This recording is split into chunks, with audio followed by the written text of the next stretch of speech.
Welcome to Same Spit, Different Face TV. Well, my opinions is facts, and if you don't like my opinions, you can start your own podcast. And it's free.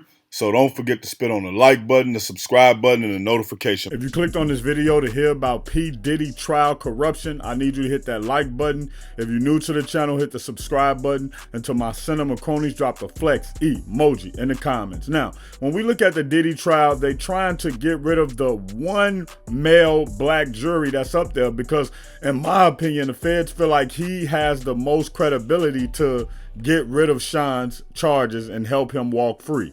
Now, when you look at this situation, it's disheartening. Why is it disheartening? Because they tell you that, the court system is supposed to work out in the way it's supposed to work out. And you go through the system and you have a fair trial. And if you get found guilty, you guilty. And if you end up innocent, you innocent. But we've seen over time, it hasn't always been the same when it comes to black men. Now, for a lot of y'all think that the system just works how it's supposed to work, and it doesn't. Multiple reputable studies show that black men receive significant longer sentences than white men for the same crimes. Federal sentencing disparities. A 2023 U.S. Sentencing Commission report analyzing federal cases from 2017 to 2021 found black men receive sentencing 13.4% longer on the average than a white man, and Hispanic man 11.2% longer. When considering only incarceration, excluding probation, black men still received prison terms 4.7% longer than Hispanic man 1.9% longer. The biggest disparities occurred with sentences of 18 months or less, where black man got 6.8% longer sentences than white man. A federal database covering 2006-2022 published in Nature 2023 showed black defendants get sentenced averaging 18.5 months longer than white defendants. So that means that black defendants get 1.5 years longer than white defendants. So that means if a white guy gets 1.5 years in jail for the exact same crime, exact same points, exact same circumstances, that black guy is going to get 3 years for that crime. So he gets 3 years taken away from his life. So when we sit back and we look at these court cases and we say, oh, this is only because the guy was probably lying and now they can't trust him because he said two separate. No, the feds understand that we have to get this conviction. We've put a lot of money into this situation. We've came up with a weird way to manipulate the system by putting everything under the RICO, because in the RICO, you don't really have to prove the crime. You just have to prove that the person had knowledge of the crime and then they tied into the crime, and it's easier to get a conviction. But Puff team is eating the district attorney and the prosecutors up. But they're stacking the deck against him, and I don't think it's fair. Now, I know we always have to get his disclaimer because of the times we in. Did he beat on Cassie? Of course he did. But this isn't a domestic violence case. This is a sex trafficking case. And in a lot of these situations, it appears that the women were the one paying the money. The women were the ones setting things up. And even in a lot of the text message, even after the women. So let's just say this. This becomes a bigger conversation. And I've been talking to people about this, and I tell a lot of the young guys I know, hey man, when you go out to drink with a woman, if she's not already your girlfriend or y'all don't have an established casual relationship, just send her home and you go on your way, and don't spend any money that you can't afford to walk away from at the end of the night. And what do I mean by walk away from at the end of the night? Don't spend any money where at the end of the night you have expectations where you saying, oh, I spent $50 on 2 drinks for her, I gotta close the deal. No, spend whatever you comfortable with, to where the point where if you don't close the deal, you don't feel pressure to try to talk to her and get her back to your place and try to close the deal. Because the craziest things about how life goes now is that a woman can consent to everything at night, but she can end up in the morning saying she was drunk, and they say that she can't consent on behalf of being drunk. But what if y'all both drunk? Does that mean y'all both didn't consent to the deed? No. The onus is on the man. But we live in a time where they say it's supposed to be gender equality. So it feels like if it's gender equality, and I know a lot of people, whenever they get to this video, they probably gonna try to kill me for this take. But if it's gender equality, that means the same standards should stand for a man that stand for a woman. So the same way that a man should be able to pay the bills, the woman should be able to pay the bills. The same way that the man should be able to wash the car, the woman should be able to wash the car. Now, I'm not a person who believes that a woman should be washing the car, and I'm not a person who believes if you in a situation where you can take care of the woman, you should be going 50-50. If you have the money and you're able to take care of your woman, you should take care of your woman. But I'm saying if you living in a place where you really believe in gender equality, you shouldn't be down in a man because he's a stay-at-home dad. You shouldn't be down in a man because he gets out in the front yard and have his woman help him do the landscaping or whatever it's called.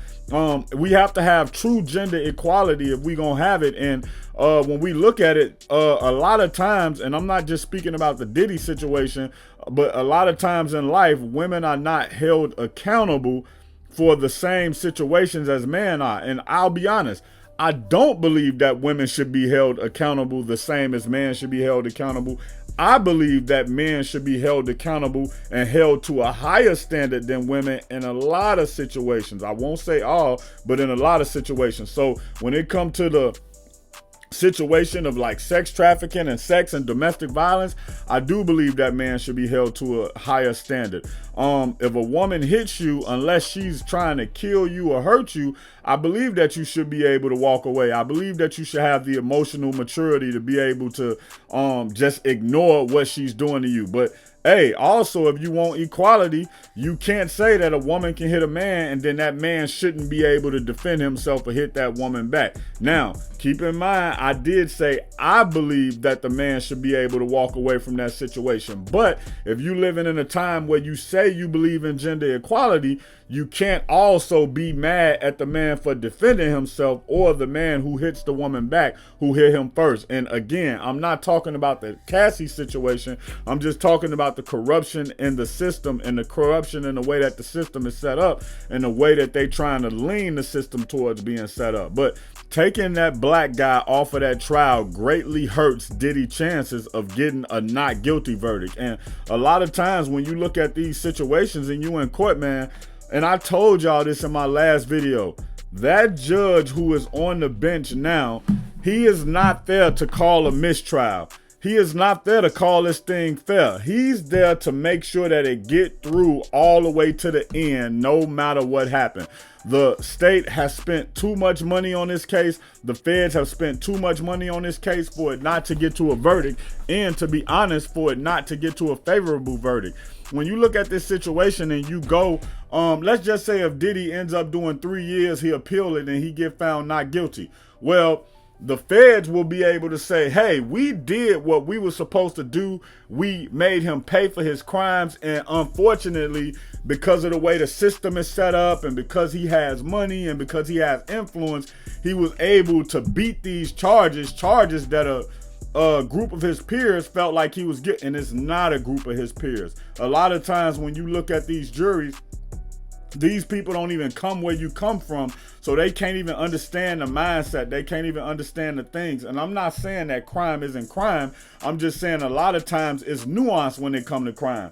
I'll give y'all one nuanced example before I get out of here. Let's say you grew up in an impoverished neighborhood. Let's say your mom's on drugs and your dad's in jail, or maybe your dad's just not around. And then at that point, as the man, you as a 10-year-old, you become the man of the house, and you have to figure out how to get things going and how to put food on your table. Well, you get a gun, you go out and you commit a robbery. You go out and commit that robbery. It's not right that you traumatize somebody, but you traumatize somebody because you were traumatized. Hurt people. And all you trying to do is put money in your pocket to be able to put food on your table to take care of your siblings. Now, a person who has those type of circumstances shouldn't get the same time as a person who live in a 2-parent household, a person who go to the best school, a person who parents are around, a person who parents put them in mentorship programs. That person should get more time based on their background than a person who has a harder background, a person who's been through the system. That person just needs love. The other person is acting out and needs an example of consequences. And a lot of times we take some of these kids and we throw them away. A child may commit a robbery at 10-year-old, a child who's in the system, a child who's living in a foster home, a child who don't feel love, and they'll end up giving that child till let's just say if they end up giving him 5 years in juvie. Well, he's still going through the same thing. He's becoming a more hardened criminal. He's figuring out that not only do his family and people not care about him, he's figuring out the system don't care about him, and that's making him even worse. Whereas he was already dealt a bad hand, and what he needed at that moment was structure, not a prison cell. Not saying he shouldn't be held accountable, but he shouldn't be held to the same type of accountability. Maybe he just need a boot camp to get him together.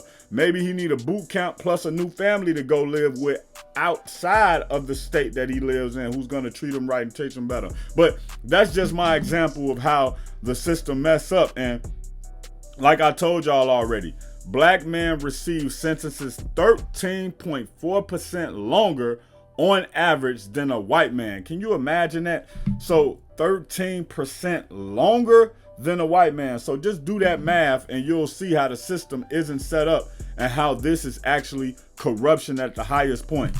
If you're new to the channel and want more celebrity and hip hop content, hit the subscribe button. And if you hit the subscribe button, you're part of the Spit Squad. So hit the like button and drop the flex emoji in the comments. And for any of the Diddy videos you may have missed, go to the Diddy playlist in the end screen. Check out my original Chicago hood movie in the end screen, No Time to Play Fair. If you into sneakers, you a sneakerhead, you love seeing the new Jordans, Pumas, whatever it may be, subscribe to Kicking It with Fairplay 2333. If you trying to follow me on my basketball journey, my weightlifting and fitness journey, and also be inspired to get back on your fitness journey, subscribe to Fairplay, Flex, and Fadeaway. Also, any of these pages I just named, you can also find them on TikTok or Instagram.